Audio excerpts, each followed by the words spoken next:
Collective Whisper Podcast with Simon K.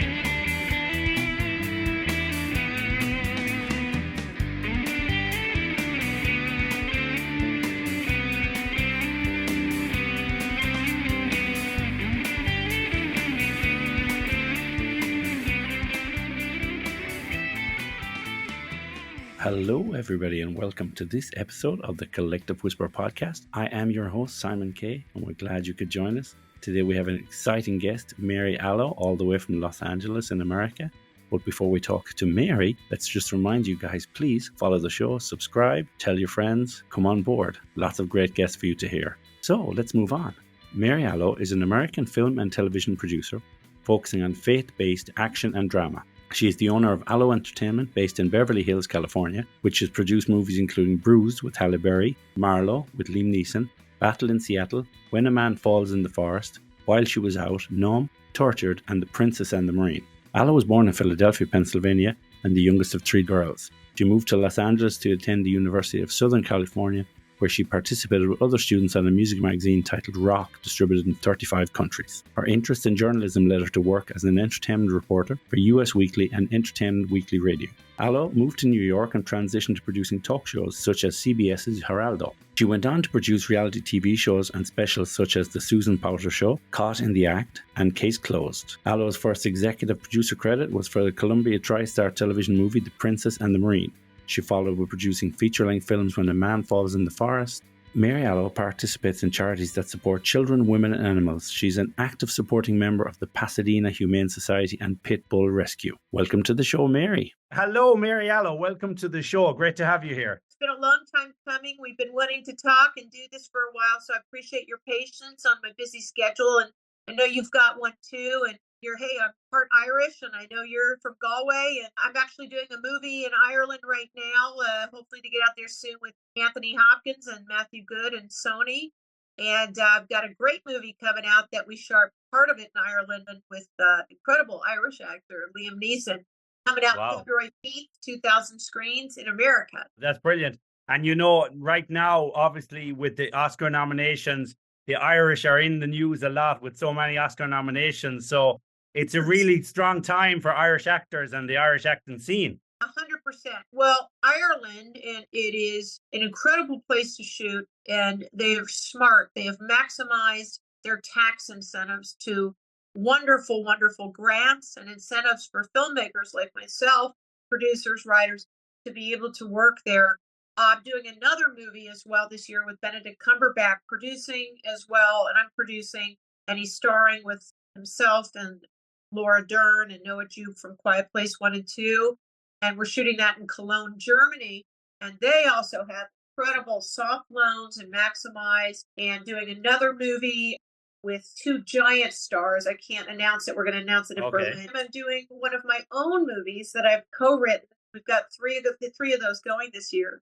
And that's a big new step for our company. I own it and I co-wrote it. We're shooting in Budapest in March. So I'm really getting to be overseas quite a bit and enjoying that experience as well. And that's the beauty of filmmaking. It can take you to so many places and meet incredible people as well, and hopefully put out an interesting message through our medium. Yes, and the great thing, I suppose, being in the seat you're in production, you get to meet such amazing actors, you get to travel to amazing places, and you get to work with some amazing scripts and directors and everything, which is a great thing, no? We do. I'm very picky. I blessed to have honed the relationships with the major agencies of CAA and UTA and WME, and also other co-financiers and their friends, and also stars and their production companies. Stars have gotten smart. Most of them have their own production companies now, so they're looking to get movies financed and co-produced, and foreign sales companies, management firms. So I'm getting an influx of incredible projects that I wear two hats, well, three now. Either I'm the lead producer, I'm doing a movie with Netflix, big budget, big star, and definitely I am excited about that this year. We haven't announced it, we'll announce soon. Very exciting project. And I'm also lead producer on my own movie called Bird's Eye with Maria Bakalova and other stars. That starts pre-production in March in Budapest, and other movies. But I'm also an executive producer So to define the two, where I really bring in the financing of the Right. picture. On the Anthony Hopkins movie that we're shooting in Ireland right now with Sony, I brought in some of the financing. I have a roster of 11 investors that are incredible human beings, first and foremost. They're all very unique as well. Wonderful men and women. I'm proud to say I've got, gosh, I think 5 of them are women. Wow. And they're all very high net worth. Weren't really in the movie business, but keep investing with me. We've done Yeah. anywhere from 2 to 7 pictures with all of them. They keep going because we're getting their money back. We're getting their investment, their premium, and a profit, and bringing great pictures to them. It's important. Yes, and that's a great thing, and I like the way that you do it. Where you sometimes get this 100% financing, and you work with the right people. And I suppose for you, it is a challenge to go out and meet these people. But once you meet the right people and you have the right people on board, it's probably much easier to make those movies. Then, no? Well, it is. I remember with Sharon Stone, who I'm close with, and we've traveled and done a few movies. She said it was sort of like riding a bicycle, right? Uphill, uphill, uphill. And then there's a point where you kind of like are at a level where you've learned so much and you've earned the trust and you've done well enough where you're now at that point where you don't have to keep going uphill, that you kind of have I don't want to say it's smooth riding, because making movies is never easy. You have to be passionate about it. It's so Yes. many moving parts as the producer, and now as a co-writer with my partner Tim Hayes, where we've got some really great movies coming out. I mean, I should say coming up, that we're making. It's our first year with that. And the agencies have gotten behind us with the scripts, so I'm very excited. But yeah, Right. it does I don't know if it says gets easier. It does get, first of all, you learn a lot, right? I'm self-taught. I learned through 22 years, and I've done about, I don't know, 41 movies, 42 in number of series as well. But I'll always be learning. I Yes. don't really get along with people that tell me they know it all and they don't need to learn anything else. I also don't get along with people that tell me they're backer or they know of an investor and they have so much money, they don't care if they get their money back. That's a big non-starter with me. I have a billionaires, a billionaire, somebody worth a half a bill, multimillionaires. But you have to treat their money as your own. It doesn't matter how much they have. I mean, they're looking at you to hopefully say, yeah, we're not only making a great quality film, but you're going to get your investment back. Plus, generally, if it's equity, 20% premium, on that money over a course of about 18 months and a profit on it. And working also with the streamers has been really joyous and wonderful. It's a faster process when we sell a movie to the streamers, and it's done really well because you get so many eyeballs on it, like Yes. Bruised with Halle Berry. One of the Yes. movies. Great movie. Yeah, we were number 1 in 21 countries. Had about 100 million eyeballs on it. Wow. So, I don't think we would have gotten it in the theaters. So No. I'm big, proponent of streamers, and even the ones that I've got these AAA list stars on. It's like, let's go. The Marlowe movie with Liam Neeson, I came in as one of the many financiers. So I didn't really have to say in it, and we have a nice big U.S. release. But would I have been happy if we had a streamer on it? Sure. I mean, I would have been just as happy. There are some people that just want a theatrical, and there are some people that, James Cameron doesn't seem to make a mistake. He keeps hitting it out of the ballpark, so I get it, and Steven Spielberg and all that. But for me, I love the streamer situation.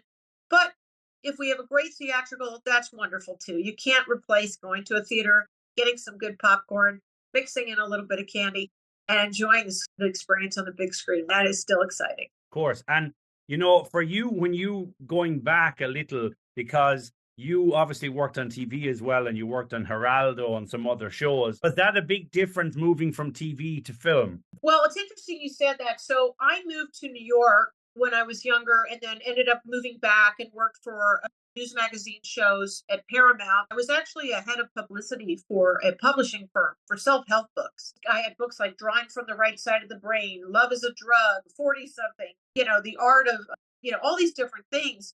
But to get my clients at the time, the writers on these shows, I was packaging all these talk shows, and I didn't really know that that's what we're producing. So within a year, I had 3 offers for talk shows. So at the time, I did take Geraldo, and it was a fun experience. I lived in New York during that time. What it taught me was finding the real life story.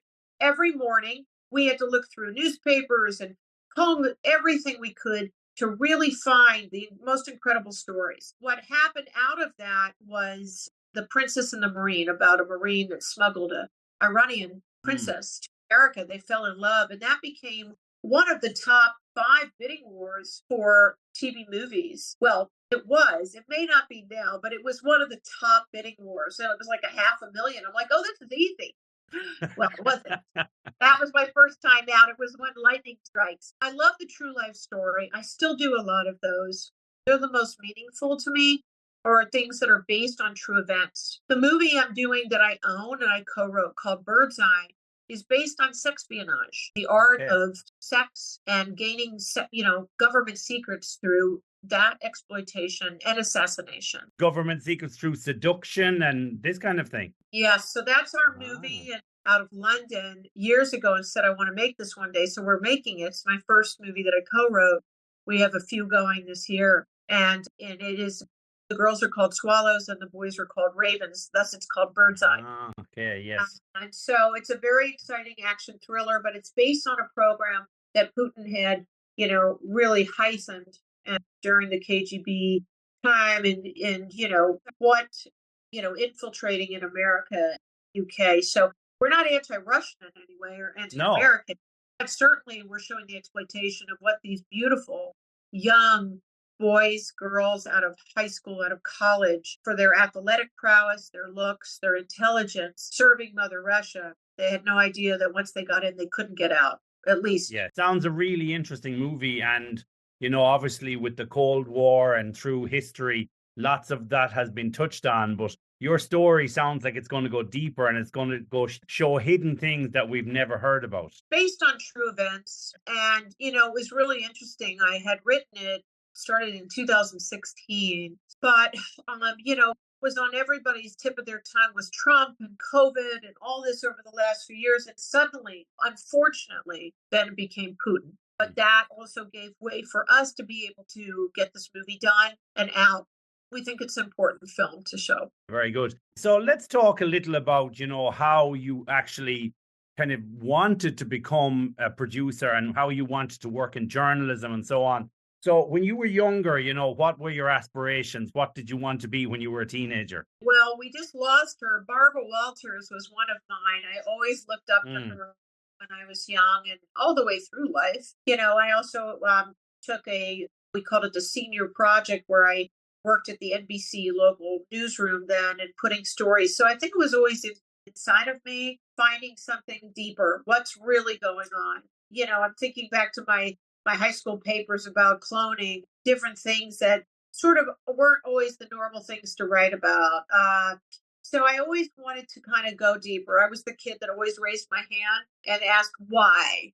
So I still ask that, right? So that leads me to making movies to either exploit important issues like Battle in Seattle, or I did with Charlize Theron and Channing Tatum, Woody Harrelson, Michelle Rodriguez, about the World Trade Organization, or Worth, the Ken Feinberg story. He was brought in, attorney, to, really on behalf of the insurance with a mathematical equation to give all the families of people that died in 9/11 very little money, as much as possible, but he had an arc and a change, and he became the proponent for the families, called Worth, with Stanley Tucci and Michael Keaton. It's on Netflix. Yes. Or 55 Steps. I'm looking around at some of the Yeah, posters. some great posters there of some of the movies you've done. When you approach a movie, for example, or you have an idea for a script, or you meet somebody who has an idea, do all of these things have to come together to kind of have the perfect storm? So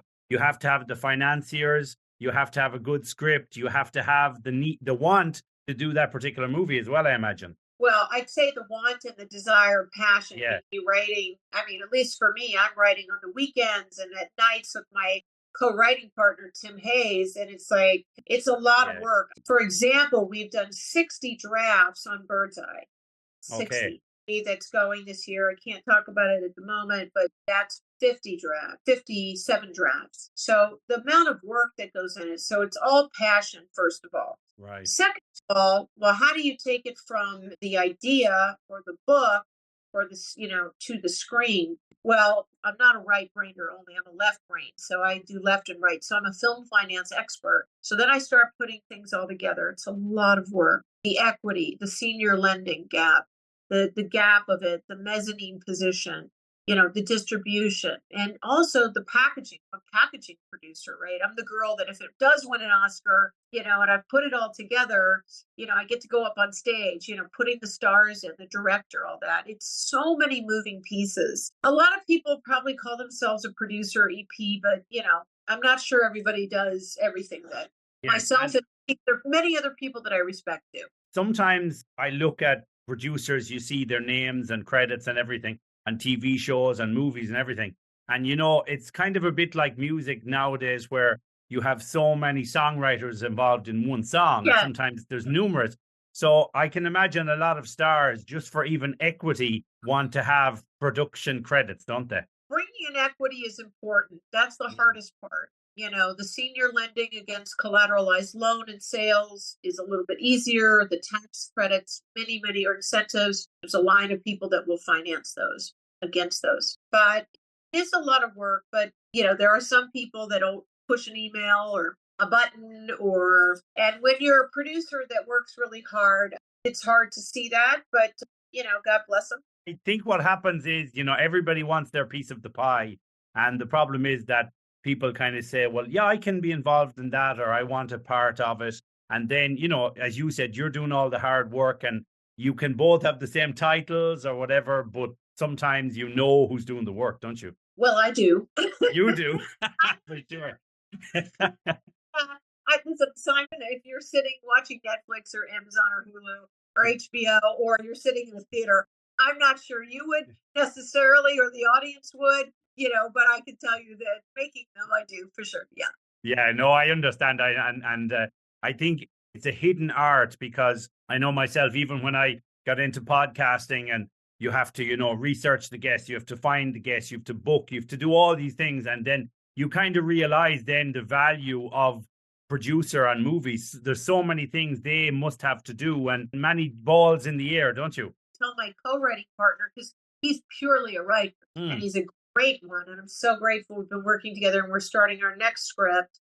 We've got another movie, Armistice, this year that should be going this year. We just got a great director on board about Eisenhower. We're doing it with Eisenhower's great grandmother, Laura Magdalene Eisenhower. It's when he met with the aliens, the Greys. Oh, yeah. 3 times, and also the Majestic 12 and the whole government cover up. And it's between 1953 and 1961. It's fabulous. I honestly know it's a great script. We're getting great reviews on it. And so, but I tell them, I said, listen, I need to now do the other 100 things. That's only the initial part, the first link in the chain. You have to add all the other links to make it actually work, don't you? I do, but it's what I do. And I've chosen me, I guess. And so, to answer that very long question, getting real life stories, going from publicity to talk shows, news magazines, getting those stories has translated and then getting into features, into movie making for the last. Yeah. I noticed there as well, when you were, in University of Southern California, you worked on music magazine Rock. It was distributed in 35 countries and so on. So what was your relationship with music like at that time? Did you want to be a musician? Were you ever a singer or anything? First of all, I dropped out of college. I want to inspire people 2 ways here. A, finish college if you can, if you're lucky to. I certainly hurt, it didn't help with my mom, and God bless her. She was my soulmate and everything and inspiration, and she passed a few years ago. But, she's like, what? How could you? But I went to work, and, some of the most successful people are dropouts. I always want to encourage people that either don't have the financing or don't have the opportunity to get to work. If you do have the opportunity to go to college, go, but this business, unless you want to be an agent, then you go to Harvard or you go to the Ivy Leagues or whatever, but you're going to still start in the mailroom. But if, as far as myself goes, yes, I went and I was there. And out of that, we started Rock Magazine. It was great. And I was sitting with some of the biggest rock stars. I would go to their home, interview them. And it was a lot of fun and wild time. I wouldn't trade it for anything, but that was really the start of journalism and interviewing. But I had great photo shoots at their homes. great interviews, and everybody from Bob Dylan to, I mean, lots of people. I imagine even having that experience of interviewing those people and then, in later years going into production and working with lots of stars, you're not going to be starstruck or awestruck because you've worked with those kind of people before. I am so not starstruck. I think that somebody maybe politically, look, I did a movie where Obama and Michelle and President Obama were executive producers. That's Worth on Netflix. That's probably where I would get a little more starstruck. On the actors, I can't think of one. I mean, I have favorite actors like Viola Davis and Meryl Streep and, many more, but I just, no, not starstruck. And Yes. I feel like they're a peer and we just treat each other with respect and value each other's participation in the production. And you originally, as far as I know, you're from Philadelphia. So when you moved from Philadelphia to Los Angeles, is that something that was a big change in your life? Because obviously the East Coast and West Coast are very different. And did you decide Los Angeles is for me? Well, I didn't quite do that. My father passed and moved to St. Louis. I went to a private school, and then I went from there to SMU in Dallas, and I thought it was okay. But I knew that I wanted to be in either Los Angeles or New York. So I went to Los Angeles and I loved it. And I've been here ever since, except I did go and live in New York producing talk shows at the CBS building. Downstairs was 60 Minutes and have a bagel with Morley Safer. And it was an exciting experience. But I also moved back. I didn't love living in New York, but I do like living here a lot. It's a nice lifestyle. And if you work hard and have the opportunity, I do like it a lot. Chicago has a great hub now, and Atlanta is really like Hollywood South. So I've done several movies there too, Yes. And, I remember talking to you a few weeks ago, and tragically you had lost one of your dogs. And I know you're a big dog person and you work with a lot of charities and with women and animals and, and children and everything. So is that something that you find that takes you away from the production side of work that is good for your soul? I'm so glad you asked me about this. Nobody asked me about this. My heart and soul are animals, whether it's dogs, elephants, orangutans, and really fighting for their voiceless souls. Yes. And an activist this morning, I had to wake up to Graham and a dog's being beaten on a balcony. The guy had only not even started beating. He left and then he came back to beat the dog more. So I called the Dallas Police Department this morning and they're not doing anything. Nothing against police officers, it's fine, but this man needs to be arrested for a felony and the dog needs to be extracted. So every moment that I'm not making movies, I shouldn't say every moment, but most of my time, if I'm not traveling, I am helping place dogs, donate, alert, viral, mostly dogs because, I'm not around, orangutans, but there are travels that I want to do to help certain primates and elephants that are in need. And that is where I end up, the money and the fame is fleeting. So, when you first start out, it's exciting. It's not as exciting. But I have to say the reason for what I'm doing is so that I can leave everything to helping these animals. So you hit it. And yes, I was paralyzed in pain losing my pup.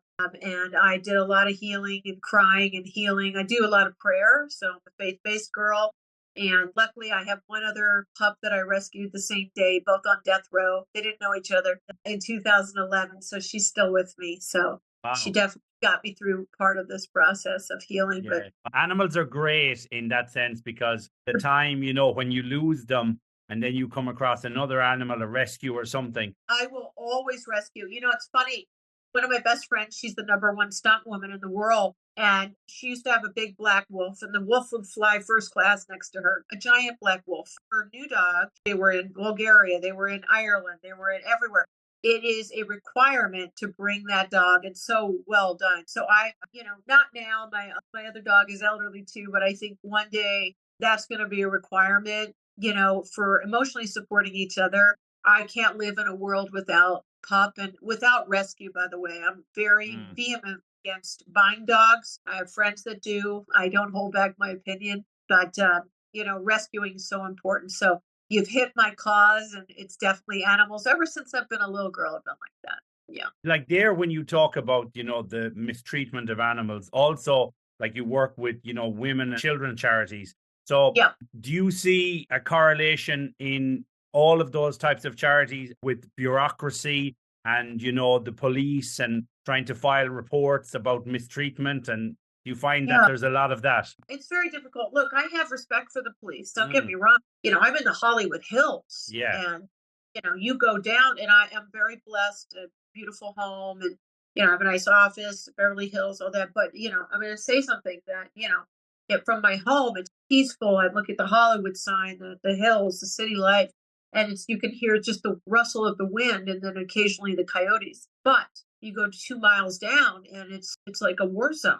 right. So are important, but what does bother me, and being on the phone this morning, is like, why aren't you arresting this man who's beaten? It's Yeah, on tape, a felony. And so, yeah, I mean, look, with children, there's a voicelessness there too that are in need. And with women, I hear I'm a role model for many people, but most importantly, I want other women. I've trained many underneath me, and they're all wonderful, and we're all close, and they've gone on to do really well as producers themselves. And I want their voice to be heard. And it's a new time. I feel like it is. Things have changed out here, and I felt the ceiling not very many times. I never believed that I would have to have a ceiling, even though I know there is. So I didn't experience it as much because I refused to. I love working with men too. So I work with more men often, but it's changing. It's yeah. really changing here. So it's Do, definitely a lot more equal. do you feel that, the Hollywood of old was a very male dominated industry and now that that's changed? Well, I wasn't there. I only Mm, know stories, yeah, right? So I can only gauge by the time that I've been in it. And if I can say in a positive way, because again, I'm not putting down men at all. And I love working.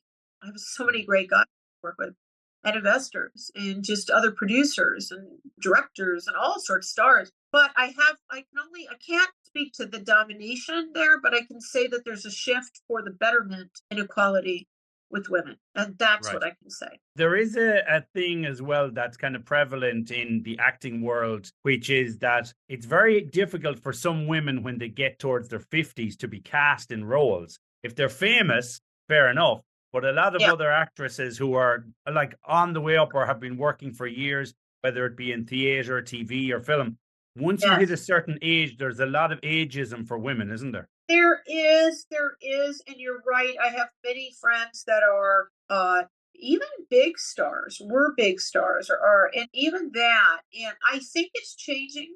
I do think it's changing, but it's that slow to change, and it's Yeah, unfortunate. And it may not just be women. Maybe it's also just the ageism, I think sometimes, period. yeah. And it's difficult, and maybe that's just life. That happens in normal jobs too. That's what I'm saying. Are the people that are in front of the camera?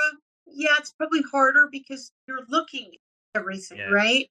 yeah. But look, there's many directors, producers, they work all the way in their 80, like I don't know if I want to be doing I want to be traveling the world and helping animals and sanctuaries and things at one point. But I'm gonna be working in this business, God willing, with good health and doing Yes. well. Yeah, I do see it. And it's sad and it's difficult to see. I think what a lot of people, when you talk about this, it's when you watch certain A-list male actors and they're, Yeah. for example, playing somebody who's maybe 50 or 55, but then Yes. their wives are always like in their late 20s or early 30s. And Yeah. you find, like, of course, you can have that in real life too, with men with younger wives. But I think it happens a lot in Hollywood where the men have a greater chance of that longevity, whereas the women, usually their wives are younger actresses, no? I can't say that. I don't know. I think it depends on the type of movie you watch. And also, another question I have for you about the streaming services. So, do you think that changed the whole landscape of movie making and the TV world as well with Netflix and HBO and Hulu and all these? 100%. Look, I mean, first of all, the premiums, right, came out with the non-commercials, right? Now commercials are coming on, so you have to pay the extra not to get the commercials. So that was the HBOs and Showtimes and all of those. And then the streamers came out, which are incredible. I mean, you're getting, first of all, you're getting series from all over the world, right? I've watched things that are completely in another language, subtitled, or because they can give you the voice, you can hear it in English, that we wouldn't have been privileged to. And then, of course, I don't know about you, but I don't like watching commercials. I'm like, stop. No, I don't want to see you. Unless I'm watching the Super Bowl, I don't want a commercial in. Okay. Yeah. So, also, between the pandemic, but a lot of people, I may be one of them, have been like, I don't really want to go out that much, right? You want to be able to really enjoy your home environment unless you're going to the movies and it's special and it's there on the big screen, the Marvel movies, the big horror, the DreamWorks animation, those type will always, or the avatars, get into the big screen. But there's something beautiful, especially now we have many of us, not all of us, but many of us have these big flat screen TVs and the sound and all that. It wasn't like that years ago. And we get to kind of have all of our own home theaters without being privileged and having an actual home theater. Many people do out here, but you actually just, can watch it on your telly. So I think there's a convenience of it. And as far as being a filmmaker, as I said, I think it's a real blessing because on the independent side, we may have gotten swallowed up and not as many people saw it. I've had many premieres at Sundance, at Cannes, at Toronto Film Festival, Berlin, and the highest quality movies I've gotten in, the ones that I've produced or executive produced. But that doesn't mean you'll have a lot of people seeing it. If it gets on a streamer, we'll have millions of people potentially seeing it. So I think it's a blessing. It was really great talking to you. And just before I let you go, if you would like to tell us, just remind us again of the latest movies coming out that we can look out for. That would be great. Well, Simon, I want to thank you, by the way. I'm glad we did this. And you're a good interviewer. And I'm excited to see this. This is our biggest year. I usually do about 4 to 5 movies a year. I'm doing 6 movies this year. And yes, we can handle it. We can do it. Right now, as far as in production, we just started on this past Monday with Anthony Hopkins and Matthew Good with Sony, called Freud's Last Session. And we get to see the amazing best actor on the planet, Anthony Hopkins playing Sigmund Freud and Matthew Good playing C.S. Lewis. And it's about the existence of God. So I think it's going to be fabulous. And it'll be out on Sony. We're just shooting, we're just in pre-production now. Yeah. I roll into Bird's Eye, as I spoke about earlier. That's my own movie in Budapest. I roll into Morning with Benedict Cumberbatch. I'm starring and producing, and Laura Dern and Noah Jupe and one other star that I'm not going to say, but huge movie just came out. We're going to announce. I also have a Netflix big film we haven't announced yet with a big star who's got a deal at Netflix, big young star. An amazing true story about a young woman.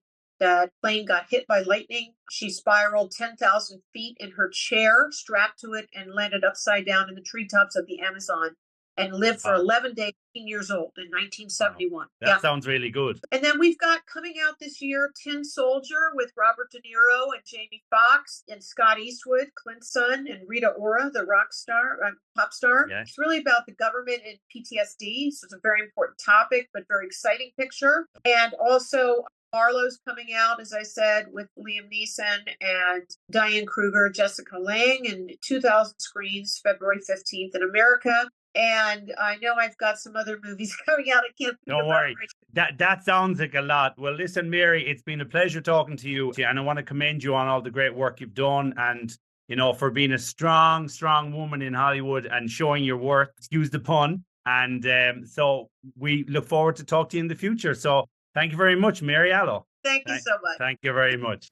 Okay, thank you very much, Mary Aloe. It was great talking to you all the way over in Los Angeles. And we're excited about all these new movies coming out. The movie Marlowe sounds really interesting. And of course, we have the wonderful Liam Neeson in this movie. So we're really looking forward to that. Not to mention all your other movies and your own movie, Bird's Eye, which sounds really interesting about sexploitation during the Cold War and between Russia and America. So we're really interested to hear that. And just want to say well done in your career so far. We really admire what you've done, and you're a great role model for women and men everywhere. So keep up the good work, and also keep up the great work with your charities and your humane work and everything. So we commend you on all of that. And to you, the listeners, we appreciate you coming along again for another episode. We promise you great guests, and I hope we're delivering. And I'm enjoying interviewing these people, and I hope you're enjoying listening. My name is Simon Kay. This is the Collective Whisper podcast. Till next time, look after yourself, your family, and the people you love. Take care. Bye-bye.